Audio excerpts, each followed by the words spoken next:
गरुड़ पुराण का नाम सुनते ही ऐसा लगता है जैसे कोई गुप्तचर रिपोर्ट पढ़ने वाले हैं, जिसमें आपके कर्मों का सीधा सीधा हिसाब किताब रखा गया हो। अब सोचिए, अगर आपके कर्म अच्छे हैं तो अगले जन्म में आप किसी आलीशान महल में राजकुमार या राजकुमारी बन सकते हैं, और अगर बुरे कर्म किए तो खैर, कीड़े मकोड़े बनने का विकल्प हमेशा खुला है। गरुड़ पुराण तो मानो कर्मों की एक एक्सप्रेस डिलीवरी सर्विस है। जैसा कर्म वैसा फल, बिना किसी देरी के। इसमें भगवान विष्णु और गरुड़ पक्षी की बातचीत पढ़ने पर ऐसा लगता है जैसे आप किसी दिव्य पॉडकास्ट को सुन रहे हों। इसमें साफ साफ बताया गया है कि पुण्य कमाओ तो स्वर्ग का टिकट पक्का, और पाप करो तो नरक के स्पेशल टूर पर जाने के लिए तैयार रहो। वैसे यह पुराण सिर्फ डराने के लिए नहीं है, बल्कि जीवन सुधारने का भी एक गाइड बुक है। तो बेहतर होगा कि अपने कर्मों का बैलेंस शीट चेक करते रहें, वरना अगले जन्म में कहीं छिपकली बनकर दीवारों पर चढ़ते नजर आएं। गरुड़ पुराण की बात करें तो यह ऐसा शास्त्र है जो कर्मों का हिसाब किताब रखने में चार्टेड अकाउंटेंट से भी तेज है। इसमें साफ साफ लिखा है कि अच्छे कर्म करने वाले स्वर्ग के वीआईपी लाउंज में एंट्री पाते हैं, जबकि बुरे कर्म करने वालों को नर्क की हॉरर हाउस टूर पर भेज दिया जाता है।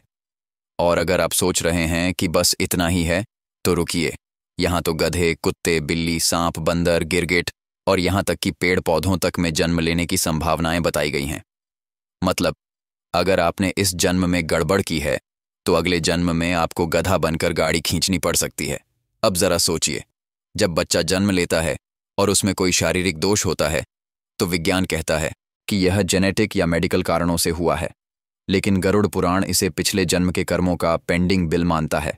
अगर आपने पिछले जन्म में किसी को धोखा दिया है तो अगले जन्म में विकलांगता या किसी अन्य समस्या के साथ पैदा होना पक्का है। यह तो ऐसा है जैसे कर्मा नाम का कोई सॉफ्टवेयर आपकी हर हरकत को ट्रैक कर रहा हो। और मज़ेदार बात यह है कि जब बच्चा माँ की कोख में होता है तब उसे अपने सारे पुराने कर्म याद रहते हैं। सोचिए, वो छोटा सा जीव माँ के पेट में बैठकर सोच रहा होता है, अरे यार, मैंने पिछले जन्म में क्या क्या कांड कर दिए, भगवान इस बार मुझे माफ कर दो। लेकिन जैसे ही वह दुनिया में आता है सब भूल जाता है, शायद इसलिए क्योंकि इस दुनिया की भागदौड़ में याद रखने का टाइम ही कहाँ मिलता है। तो दोस्तों, गरुड़ पुराण हमें एक ही बात सिखाता है, कर्म करो लेकिन सोच समझकर, वरना अगले जन्म में गिरगिट बनकर पेड़ों पर चढ़ते रहोगे। जीवन बड़ा ही विचित्र है ना? गर्भ से बाहर आते ही भगवान हमारी पिछले जन्म की यादें डिलीट कर देते हैं, जैसे कोई पुराना व्हाट्सएप चैट, और फिर हम इस मोहमाया के जाल में ऐसे फंसते हैं कि परमात्मा को याद करने का टाइम ही नहीं मिलता। अब गरुड़ पुराण के हिसाब से अगर आपने इस जन्म में माता पिता को कष्ट दिया है या भाई बहन को परेशान किया है तो अगले जन्म में आपको कछुए की योनि मिल सकती है।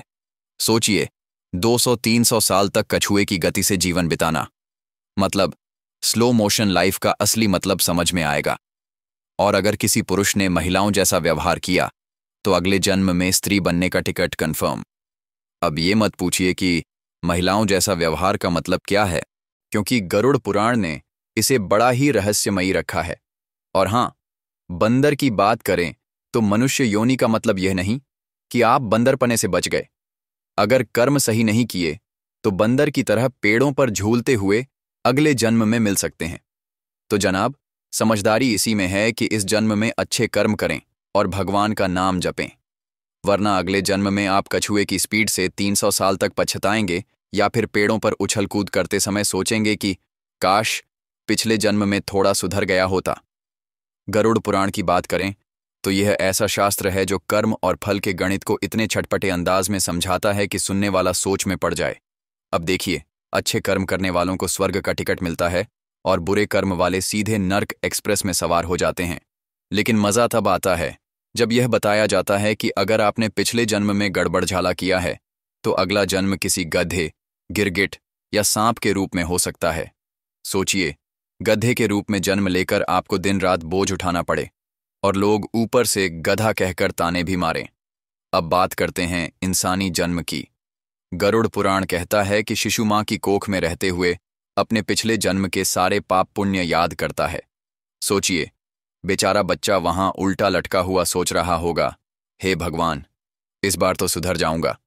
लेकिन जैसे ही वह बाहर आता है सब भूल जाता है और फिर वही पुराने कर्मों की गाड़ी चल पड़ती है। किन्नर या विकलांग जन्म लेने के पीछे भी पुराण का कहना है कि ये सब पिछले जन्म के कर्मों का हिसाब किताब है। अब विज्ञान अपनी थ्योरी दे, लेकिन गरुड़ पुराण का लॉजिक अलग ही लेवल पर है। और हाँ, पांडवों का उदाहरण भी बड़ा दिलचस्प है। हर भाई ने अपने अपने कर्मों के हिसाब से अलग अलग घर में जन्म लिया। अब सोचिए, अगर अर्जुन ने ज्यादा तीर चलाए होते तो शायद अगला जन्म किसी बंदर के रूप में होता, और भीम ज्यादा खा गए होते तो बकरा बनकर घास चर रहे होते। कुल मिलाकर गरुड़ पुराण हमें यह सिखाता है कि कर्म करो, लेकिन सोच समझकर, वरना अगला जन्म कहीं गिरगिट बनकर दीवार पर लटकने में न बीत जाए। इस जीवन में सत्कर्म करने और भगवान का नाम जपने की बात तो बहुत अच्छी है, लेकिन जब आत्मा नए जन्म में प्रवेश करती है तो ईश्वर उसकी पिछली यादों को ऐसे मिटा देता है जैसे स्कूल का होमवर्क रबर से मिटा दिया गया हो। फिर क्या, बेचारा इंसान मोह माया में ऐसा फंसता है जैसे मकड़ी के जाले में कोई कीड़ा। गरुड़ पुराण के अनुसार कर्मों का हिसाब किताब बड़ा गजब का है। अगर आपने माता पिता को सताया या भाई बहन को परेशान किया तो अगले जन्म में कछुए की योनि में जन्म मिलेगा। और भाई, कछुए का जीवन छोटा मोटा नहीं, 200-300 साल का होता है। सोचिए, इतने लंबे समय तक धीरे चलो का मंत्र जपते रहना पड़ेगा। अब बात करें स्त्री जन्म की, तो अगर कोई पुरुष महिलाओं जैसा व्यवहार करता है या आदतें अपनाता है तो अगले जन्म में वह स्त्री बन सकता है। यह प्रकृति का अपना जेंडर स्विच सिस्टम है।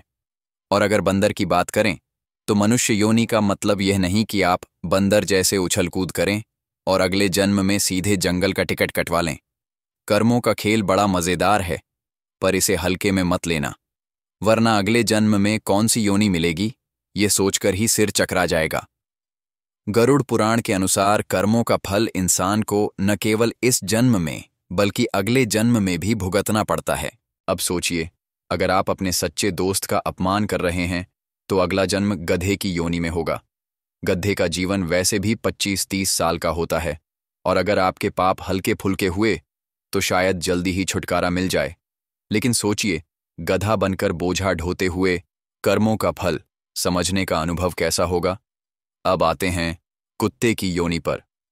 गरुड़ पुराण के मुताबिक जो लोग धर्म ग्रंथों का मजाक उड़ाते हैं, पूजा पाठ से दूर भागते हैं और धर्म का विरोध करते हैं, उन्हें अगले जन्म में कुत्ते की योनि मिलती है।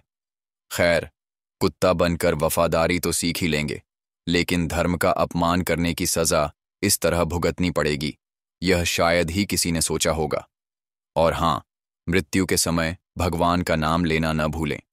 गरुड़ पुराण कहता है कि इससे मुक्ति का रास्ता खुल जाता है। तो अगली बार जब आप कर्म करें तो सोच समझ कर करें, वरना गधा या कुत्ता बनने की संभावनाएं हमेशा बनी रहती हैं। कर्मफल सिद्धांत बड़ा सटीक है जनाब। गरुड़ पुराण के अनुसार जीवन के कर्मों का हिसाब किताब बड़ा दिलचस्प है। अगर ईश्वर के प्रति श्रद्धा नहीं है तो अगले जन्म में कुत्ते की भौं भौं से स्वागत होगा, और अगर दूसरों की निंदा करने की आदत है तो कीड़े मकोड़े बनकर जिंदगी बितानी पड़ेगी। सोचिए, चींटी बनकर हर बार गिरना और फिर उठना, ये तो असली स्ट्रगल स्टोरी है। जो लोग अपनों का पैसा नहीं लौटाते वे मकोड़े बनते हैं, यानी कर्मों का ब्याज तो देना ही पड़ेगा, चाहे योनि बदल जाए। अब बात करते हैं चोरी की। अगर आप परफ्यूम चुराते हैं तो छूंदर बनने का टिकट पक्का है, और अगर चालाकी से दूसरों को मूर्ख बनाते हैं तो उल्लू बनने का मौका मिलेगा। पराय स्त्री से संबंध बनाने वालों के लिए तो नरक और फिर भेड़िया बनने का स्पेशल पैकेज है। कुल मिलाकर गरुड़ पुराण ने साफ कर दिया है कि कर्म करो, लेकिन सही करो, वरना अगला जन्म बड़ा ही अद्भुत हो सकता है। गरुड़ पुराण के अनुसार कर्मों का हिसाब किताब बड़ा ही दिलचस्प है। अगर किसी ने कुत्ते के साथ झगड़ा किया तो अगले जन्म में खुद कुत्ता बनना तय है, और अगर सियार या कौवे के साथ पंगा लिया तो समझ लीजिए कि सियार या कौवा बनकर जंगल में चिल्लाने की बारी आपकी ही है। अब बात करें शादीशुदा महिलाओं की, तो अगर वो किसी गैर मर्द के साथ संबंध बनाएंगी तो अगले जन्म में चमगादड़ या छिपकली बनकर दीवारों पर लटकने का मौका मिलेगा। और हाँ, जो जबरदस्ती करने वाले हैं उनके लिए किन्नर योनि आरक्षित है। अब गाली गलौज करने वालों की बात करें तो गरुड़ पुराण कहता है कि उनकी वाणी में मां सरस्वती नहीं बल्कि बकरे की आत्मा बसती है, तो अगले जन्म में वो बकरी बनकर सिर्फ मैं कर पाएंगे। और जो गर्भपात या गाय की हत्या करते हैं उन्हें मूर्ख और कुबड़ बनकर अगले जन्म में घूमने का लाइसेंस मिलता है। लेकिन ध्यान रहे, मरते समय राम का नाम लेना मत भूलिएगा, वरना मुक्ति का रास्ता भी बंद हो सकता है। और हाँ, बड़े भाई का अपमान करना तो बिल्कुल मत सोचिए, वरना अगले जन्म में कौन नामक पक्षी बनकर 10 साल तक उड़ने का अभ्यास करना पड़ेगा। कुल मिलाकर कर्मों का हिसाब किताब बड़ा मजेदार है, लेकिन संभल कर रहिए, वरना अगला जन्म किसी अजीब प्राणी के रूप में बिताना पड़ सकता है। गरुड़ पुराण के अनुसार कर्मों का हिसाब किताब इतना टाइट है कि सीए भी शर्मा जाए। अगर आपने अच्छे कर्म किए तो स्वर्ग में वीआईपी ट्रीटमेंट मिलेगा और मोक्ष का पास भी फ्री में। लेकिन अगर मांस खाया तो अगले जन्म में शरीर के पार्ट्स गारंटी से शिकायत करेंगे। शराब पीने वालों को अगले जन्म में दांतों की ऐसी हालत मिलेगी कि डेंटिस्ट भी डर जाए। और जो मीठे के पीछे पागल हैं उनके गले में डॉक्टर का परमानेंट अड्डा बन जाएगा। अब आते हैं बड़े पापियों पर। जो लोग दूसरों की जिंदगी बर्बाद करते हैं उन्हें अगले जन्म में ऐसी हालत में भेजा जाता है कि वे खुद सोचें, यार पहले ही सुधर जाते तो अच्छा होता। जैसे किसी महिला के साथ दुष्कर्म करने वाले अगले जन्म में किन्नर के रूप में जन्म लेते हैं। गरुड़ पुराण का कर्म फल का सिद्धांत कहता है, बॉस जैसा बोओगे वैसा काटोगे। तो भाई साहब, अगर जिंदगी में सुकून चाहिए तो अच्छे कर्म करो, वरना नर्क और पुनर्जन्म की लंबी लाइन में खड़े रहना पड़ेगा। और हाँ, धर्म ग्रंथों की ये बातें सिर्फ डराने के लिए नहीं हैं, बल्कि हमें सही राह दिखाने के लिए हैं। तो अगली बार कुछ गलत करने का मन करे तो सोच लो कि अगले जन्म का प्लान क्या है। मनुष्य जीवन वाकई दुर्लभ है, और अगर आप इसे सिर्फ आलू के पराठे और नेटफ्लिक्स तक सीमित रख रहे हैं तो जनाब आप एक बड़ी भूल कर रहे हैं। पिछले जन्म की बातें जानने का जो क्रेज है वो कुछ ऐसा है जैसे किसी पुराने एल्बम को खंगालना, कभी कभी मजेदार तो कभी डरावना। अब ये जाति स्मरण का तरीका सुनकर तो ऐसा लगता है जैसे किसी थ्रिलर फिल्म का ट्रेलर देख रहे हों। भाई, दिनचर्या को उल्टा याद करना मतलब रिवाइंड मोड में जीना। और अगर गलती से याद आ गया कि पिछले जन्म में आप किसी बिल्ली की योनि में थे तो सोचिए, म्याऊं म्याऊं करते हुए गली गली घूम रहे थे। वैसे ध्यान और योग के फायदे तो हैं, लेकिन अगर आप इसे सिर्फ पिछले जन्म जानने के लिए कर रहे हैं तो थोड़ा संभल जाइए। कहीं ऐसा न हो कि वर्तमान जन्म की गाड़ी पटरी से उतर जाए। और हाँ, सम्मोहन क्रिया का जिक्र सुनकर लगता है कि ये किसी साइंस फिक्शन मूवी का हिस्सा है।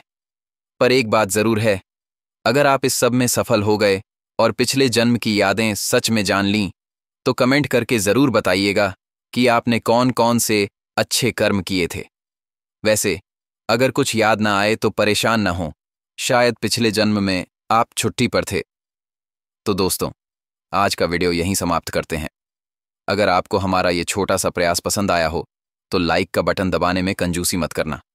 और हाँ, कमेंट बॉक्स में हर हर महादेव जी श्री हरि लिखकर अपने भक्ति भाव का प्रदर्शन जरूर करें।